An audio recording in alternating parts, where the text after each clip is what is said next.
Hello and welcome to the next 100 Days podcast. My name is Graham Arrowsmith. And my name's Kevin Appleby. So, Graham, last week on the podcast, we talked about your Alternative Investment Summit. Now, I've been very, very impressed with the graphics that have appeared on that product.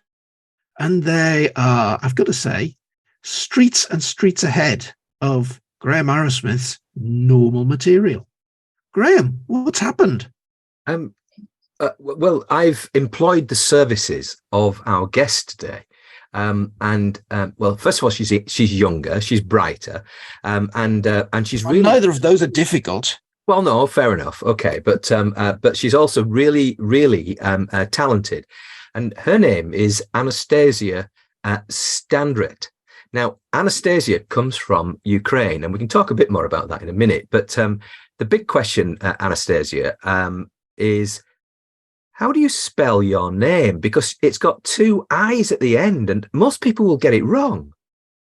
Yeah, I'm pleased to be a guest on your podcast, first of all.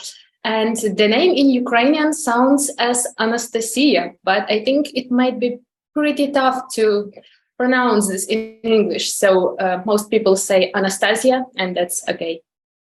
So you would rather us say Anesthesia? Yes. Anesthesia. Okay, all right. Well, that's good. And that's why there's two I's together. So when you're searching for Anna later, you want to get her services, Anesthesia. So, right. Okay. So we came across each other a few weeks ago. And basically, one of the things I wanted to you to help me with was the publicity for the Alternative Investment Summit. Now, I gave you a brief, and why I thought you were so great was just a relentless willingness to go the extra mile. You just seem different from an awful lot of other people. Well, thank you. I'm pleased to hear this because that was actually a purpose why I started to do designs. Because I really wanted to do something special and go beyond and bring something personal to each design that I'm making. And I actually wanted my works to tell kind of stories. So each design should be a special one and tell a story with the elements that I'm combining. And I wanted these visual assets to be the storytellers. So it's easier for the person to see them and say like, wow, that's interesting. What's that part about? And to explore more. So I'm happy that this goal was reached and that these designs are helping to tell stories for you. Well, and to our guests, because the way in which the summit works, Kevin, just in case I didn't really stress this on the last podcast, was that the summit guests are encouraged to promote it to their own audiences. So it's almost like what we would say in the north of England, a Jacob's join. So in other words, everybody has a responsibility for promoting the event that they're a part of. And so it just brings more, in this particular case, more investors into the realm of the summit. So what I wanted Anna to do was to create the assets for all of those guests. And there are 22 guests. So I don't know when you got any sleep on the weekend, but you have to tell us a little bit of a story about that, because you didn't get that much sleep, did you? No, I didn't. But I liked all of the journey that I was going through with all these designs. And I really liked that each guest has something special in what they do. And it was interesting for me to explore industry and to figure out like, okay, what's interesting about this part about investments, because this is quite a new topic for me. So I always think that it's not only a work to do, something like pretty boring, just a computer thing. No, it's a chance to explore some new worlds. And these guests bring a lot of new opportunities and a lot of new things to learn for me. So I just dived in this process. And with you, it was quite easy to work on all these designs. Yeah, you got some copy from myself, but you amended some of that, but also you got some images of the headshots, if you like, of the individual guests. But actually, some of those were pretty rubbish, and so you changed them. So you just went out and found new headshots of the guests, which I've got to say, it wasn't easy. Yeah, I really like to do research and to find out something, to find out more about the topic that I'm interested in. So, well, my grandmother is kind of the person like this, and she's always curious about every little thing in the world. And when she doesn't know something, she writes it down on the paper and she put this next to her. And when I'm coming, she says, okay, let us discuss this topic. Like, I don't know this part, so let us discuss, let us have conversation. So, and I think it's really good to be a person like this, to be curious about everything. So it was curious for me to find out, okay, maybe we can find better headshots and to do something more special. Yeah, I mean, you are a photographer as well, aren't you? Yeah, I am a photographer. I like portrait photography. Actually, this is how all the my process as a designer started, from a photography, because I was working as a support manager in IT industry. So I was the one who is asking people, hello, how can I help you? And trying to help them with what they are looking for. And I was working in this field for 7 years, and I really liked it. I like helping people to find solutions for their questions. But, like for 7 years doing the same thing, it was, in the end, it was quite devastating for me, because I didn't feel that I am creating something. I was feeling that I'm consuming content from the social media, from the world, from the advertisements, but I always felt that I want to create something rather than just consume things.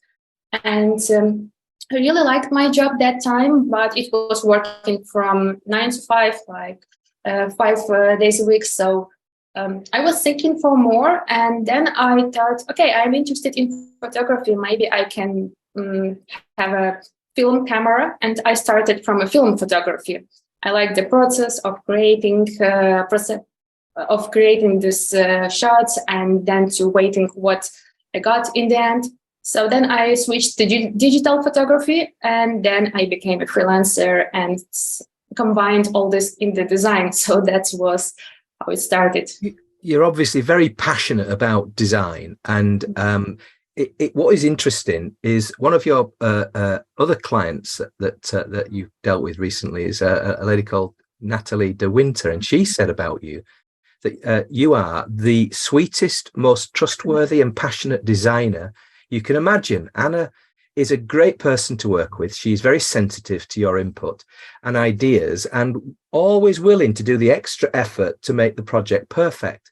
And that's a wonderful thing to say. But she goes on to say that if you want kindness on top of professionalism, choose to work with Anna. Yeah. Fantastic. You cannot complain about a recommendation like that. But Anna, you said that the work for Graham wasn't your usual type of work. So what is your usual? The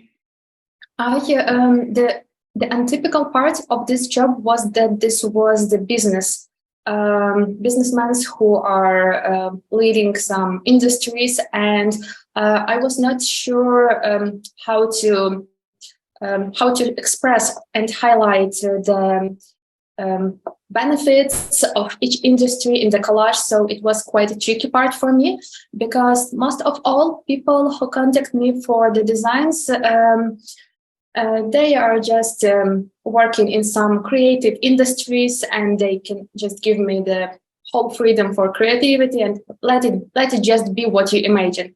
And Graham also gave me the freedom for creativity, and this helped me a lot to work on this project.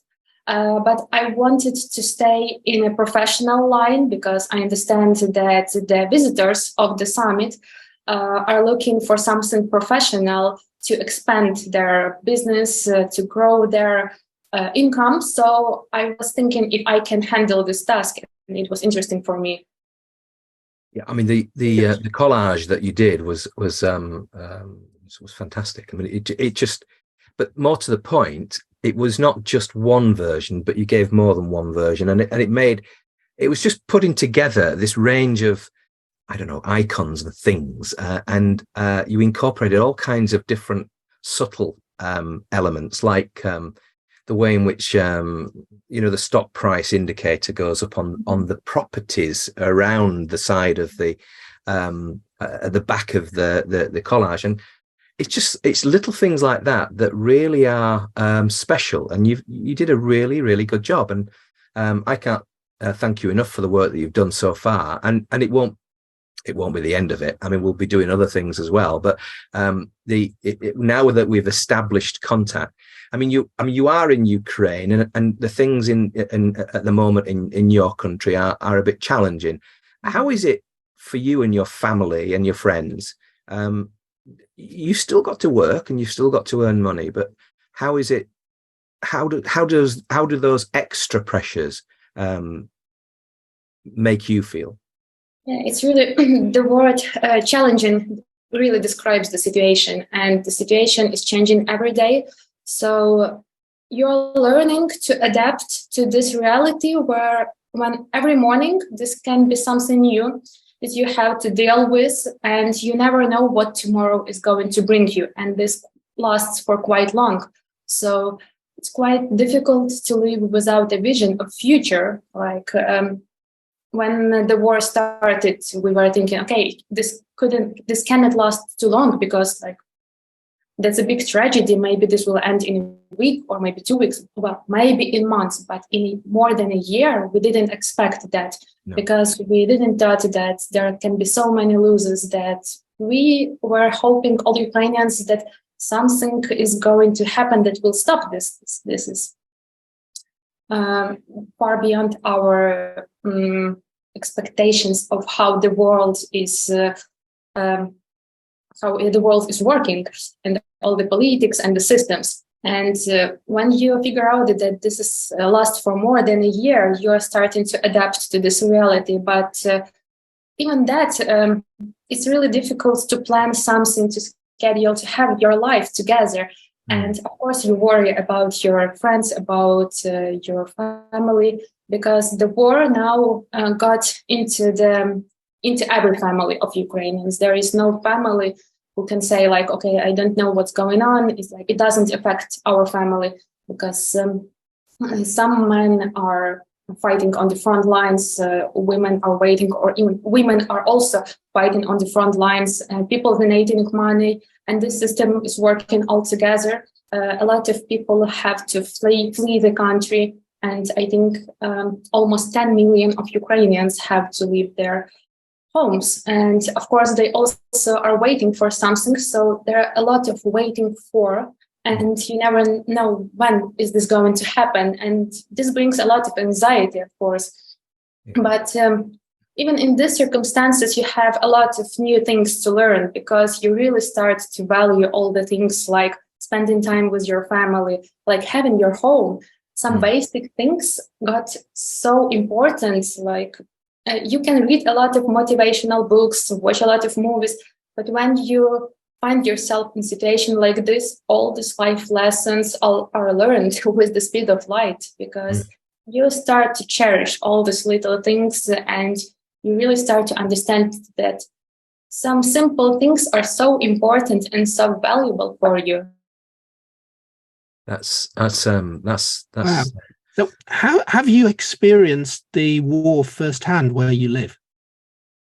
Yes, this is the war started actually in 2014. It started from the east of Ukraine, but the full-scale war started in 2022.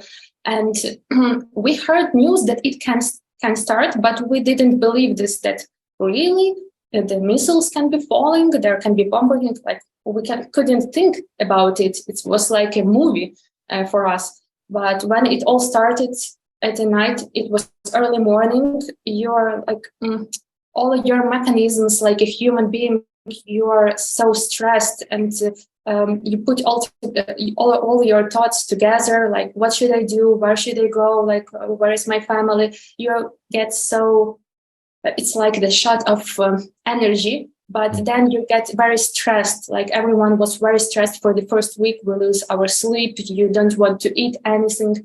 So you are trying to cope with all this stress. And then you start to think clearly, okay, what should I do next? Because the first days were just like a very bad dream, and I can hardly remember them. I remember the air raid sirens, and this memory will be with me forever because it is very clear. The where you actually live, and we don't necessarily need to name it, but basically where you live, it's not on the front line. You are in the body of the country, and the important thing is that you're not in Crimea, you're not, and you're not on the northern border. So basically, but all of the things that you've just discussed and described, it doesn't matter where you live in Ukraine, you're still hearing those sirens. You're still worrying in the same way, just as we would be, Kevin, if it was happening to us in the United Kingdom. Oh, absolutely, Graham. Absolutely good. But we fortunately have not had to live with that. But you are. But more to the point, the way in which you are as an individual, as a person, as a graphic designer, is there any way in which this horrible situation around you is making you a better designer? Well, this was the one of the things that I started to value more, that I love what I'm doing, and it's really, I find meaning in this, and I love your feedback about my work, and it really motivates me. So I'm very thankful that I know English and can speak English, that my parents said that it will be important for me, and they insisted that I should learn it. And I'm happy that I have a chance to join community worldwide, because for people who are working offline here, this is more challenging for them to think about future and what they should do. So when I understood that what I am doing have a lot of possibilities, this calmed me down, and it really helps me to focus. Because when I am checking the news all the time, scrolling the feed, I'm getting so anxious, and I just can't focus on some other things. And you are just in a big bubble of this news, and you think that the world is going to end tomorrow. Like, okay, nothing matters more. But then when you start to do your work, when you see some purpose, like that life is going on, you can create something. There's a power of creation. It really helps me to deal with everything. And I really like that I've chosen this way. And what I'm thinking in future, to make more art related to Ukraine, but not in terms of something like general, like, okay, here's Ukraine, is beautiful, you have to love it, or it has a really great people. But I want to make it more personal, as I was telling, that personal designs, because there are so many things and stories to explore, and this can be a great way to express all the stories of people. I've seen pictures of where you live, and it's beautiful. It's a lovely place, and it saddens me that we've discussed before my views of the war, and I'm very much of the stop death on both sides, as quickly as possible, and get rid of this thing in some way. It's not about having a winner or a loser. It's both sides. Stop it. And I know that there's a famous politician, Kevin, that we will not mention, who espouses that view, and I support that view, because death to ordinary people, it's just, we should be beyond that, shouldn't we? Yes, it should not happen. And you're beautiful people in Ukraine, and if you look at the way in which you are as an individual, and the inspiration that you're going to bring to other people listening to this very podcast, that should give you some hope for a future where all of that's behind you, and then you go from strength to strength. And I think your parents were dead right when they said, learn English, because my Ukrainian is really rubbish. But you can teach Kevin something, because I think he'd like to know. How do you say thank you in Ukrainian? It's дякую.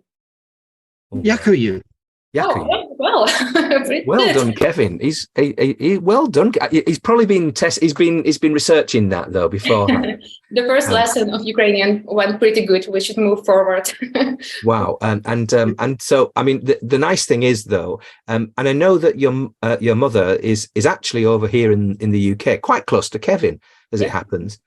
She doesn't know that. If she did, she'd be a bit worried. But she's in the Mackham area of the northeast, Kevin. Oh, the dark place. That Mackham stands for Sunderland, and as in the football team. But so that's where your mum is at the moment, I believe. Yes, she is in the Sunderland. She moved to UK 1 year ago, almost a year ago. Yeah, so quite a long time ago. And she really loves UK, and she loves how supportive our people. She was working here in a travel industry, so like a travel agent. And with the war, like nobody wants traveling somewhere into exotic places anymore.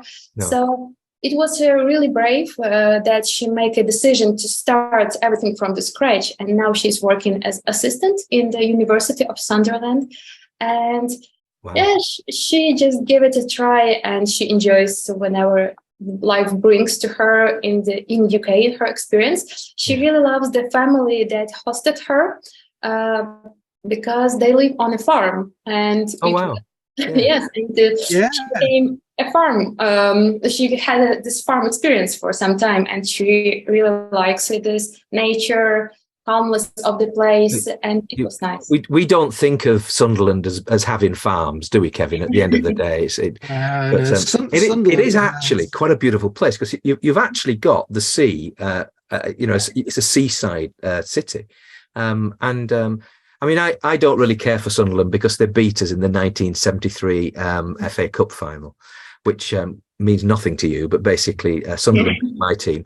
But beyond that, but it is a nice place. Kevin? Many years ago, I used to work in Sunderland. I was financial controller of a marine insurance company, Sunderland Marine Mutual Insurance, who insured 50% of the fishing boats in the world.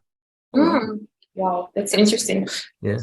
Well, going back to design, because if you said to yourself the kinds of clients that you would like to take on that might challenge you going forward, apart from me, that is, I mean, I'm sure we'll find other pieces of work for you. But basically, going forward, the kinds of clients that you would probably like to test you, what areas of design might you be interested in? Well, I'm open pretty much to everything, like to discuss every brief, because, for example, your brief, when I saw it from the first side, I was like thinking, I'm not sure if this is my style, but we'll make it together. And with the feedback, was working on this, in the result, it was great. So I am open to discuss every project. And my fiance, he's also a graphic designer. We live together and work together as freelancers. And he's also doing infographics design for every project. So we are working as a team. And he also creates maps for business. For example, location map. For example, if a person wants to highlight interesting spots around business, he does these maps. And I am helping him, and he's helping me. So we're working as a team. Wow. So we are interested almost in every project, at least to discuss it, because we can see what we can offer. Yeah. And does your fiance speak English as well? We are working on this. So a great asset to his ability is having you around to translate and make him available for a wider client base. Yeah, and he's also trying to, and we are having daily practice, like we call this English lessons, and like just to go out and, okay, what do we see today around? And we are talking about the things. And he's also learning English, and he did a great process. So I think we need just a few months of this English practice lessons, and he will be on podcast too. Well, I know that your English is really good, and there have only been a couple of occasions when I've had to sort of correct some of the grammar, but basically because it's very difficult. But I mean, your English is fantastic. So, really, it's not a problem. So I have a wonderful view of you, but the way in which you get most of your business is through these sort of gig economy type product areas. Tell me more about how people normally find you. Well, I'm actually now trying to switch this to LinkedIn. I wanted to work more on personal brand, because when I started to do designs, I didn't actually know what I want to do, because the design industry is so wide. You can do logos, you can do banners, flyers, so like a lot of things. And I was thinking that I should do everything.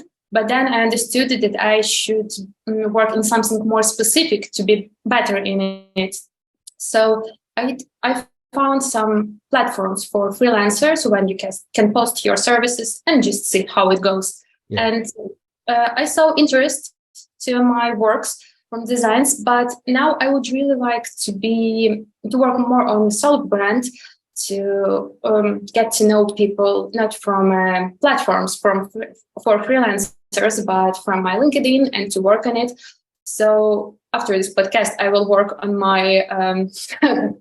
Have you thought about a company name? Because I think if you and your fiance were to sort of team up, would you fight about the company name? Is that something that or would you just be marketing yourselves as yourselves, or would you have a company name? He has a company name, and we just finished a website for him, so it's Max Bata Designs. But for me, I haven't started my website yet, so I am still thinking about it.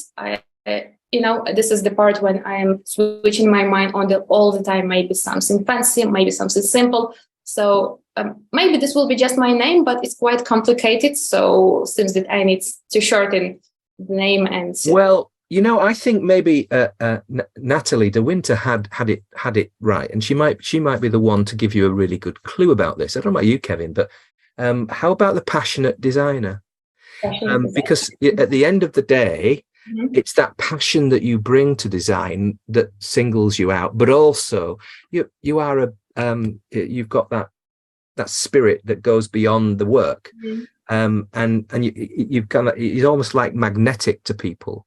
That you're officially my Ukrainian daughter now, because basically I've got one in Poland. That's Veronica, who actually, weirdly enough, if you were to drive between where she lives in Poland and or at least her mum lives in Poland, and where you are now, you probably get there in about 3 hours, if that.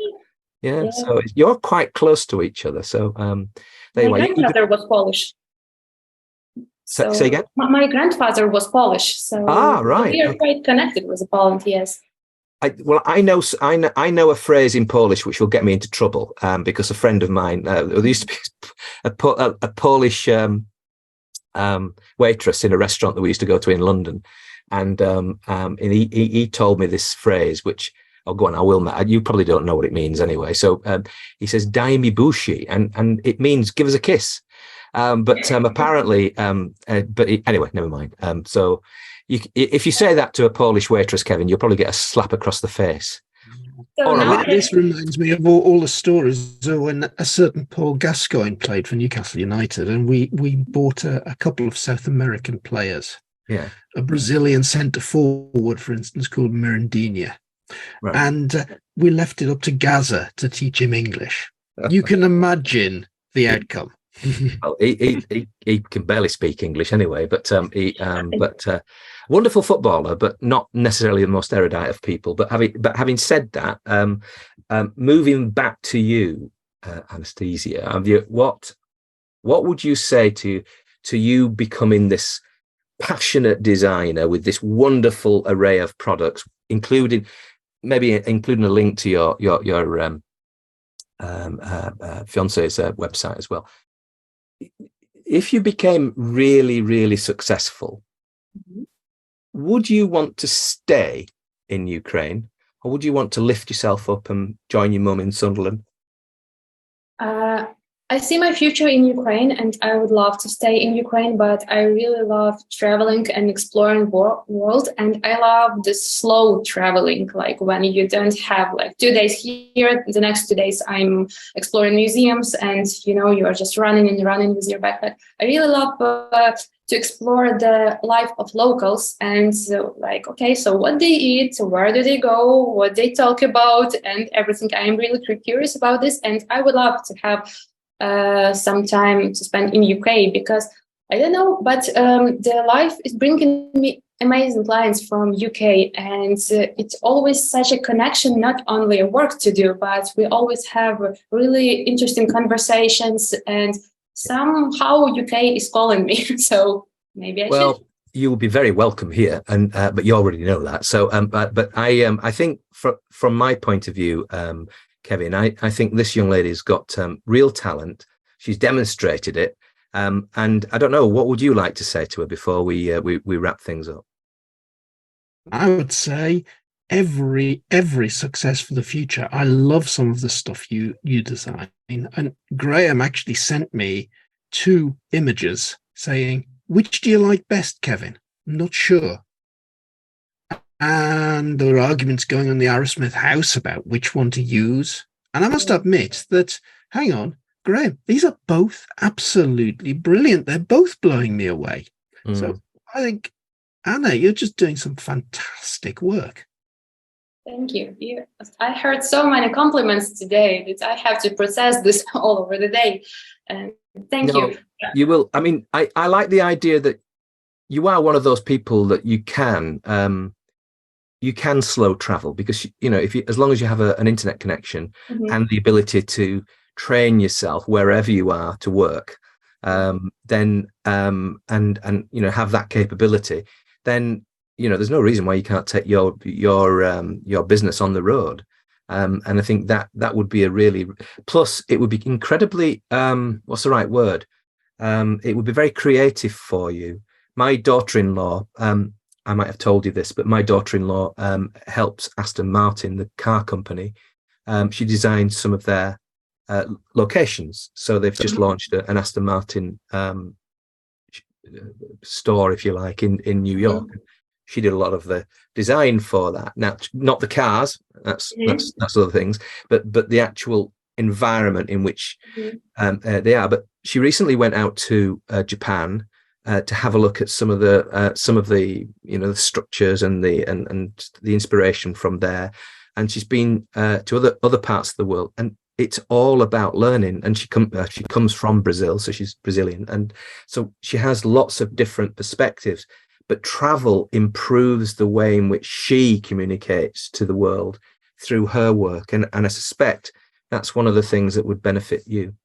I think traveling is really important, and in this on this stage of life, I think it's so important, because when you travel and when you explore the area, you meet locals, you fall in love with the place, and how can you come then with the willing to destroy this place? So I think that traveling prevents wars, because this way you learn to love and cherish every piece of land and the nature, people, everything, culture, and this extends your vision of the world and makes you a better person. So I think this is important for everyone, and this will make a better world for us if we travel more, and if we stay open to new cultures, to new experience. It's extremely important.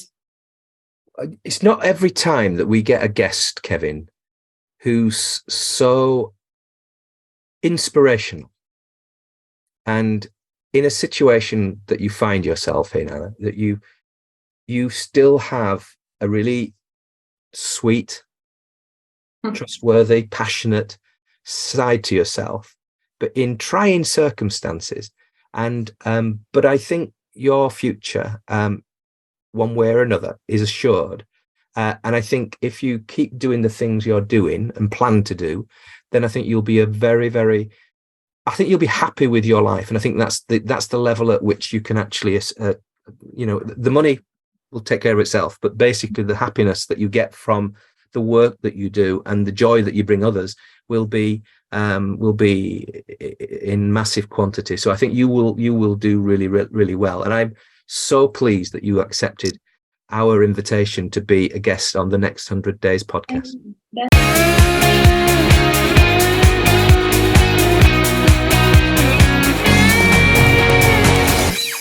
Graham, how did you find Anna in the first place? Well, it was through one of those platforms where designers kind of hang out, and I just liked the way that she was coming across, the kind of work that she'd done before, and I just figured that there might be a collage that she could potentially do for the summit. Now, one of the things I wanted to have is almost like to have a singular picture that kind of captured the essence of what we were doing. What was weird about it, Kevin, I should have mentioned this to Anna, but basically she put a picture of, it was her idea, but to put a picture of a chap in the middle of the collage. And one of my family thought it looked like Nathan, my son. Weird. And it was almost like, I wonder whether she did that deliberately, but through the research. But it was quite special. So yeah, I mean, she just through I suppose the look of the draw, Kevin. Yeah, I've delved into those platforms, had some great success, had some abject failure. I don't know. It's a tricky business spotting people off there, but yeah, I guess the plus for Anna and somebody really good like her is that you get some clients, you get great satisfaction, and then you start getting work through recommendation as opposed to necessarily being on the platform. No, I agree, and I think that her strategy of using LinkedIn as a professional network is a step up for her. That, you know, she'll hopefully find, not least through the publication of this podcast, but also just being on the platform more and communicating and getting involved with things more. I think that will draw clients for her. And you know, if anybody's listening to this and they're looking for a designer, then you know, get in touch with her, give her the brief and see what she comes up with, because, you know, she is. I expect her to get very busy because I think she has that talent. It's helpful in some ways, and the passage that we had about talking about, or her explaining her views of what was going on in Ukraine was quite moving, and given all of that, she still produces fantastic work. Absolutely, yeah. So on that note, today I've been Graham Arrowsmith. I've been Kevin Appleby. Goodbye. Goodbye.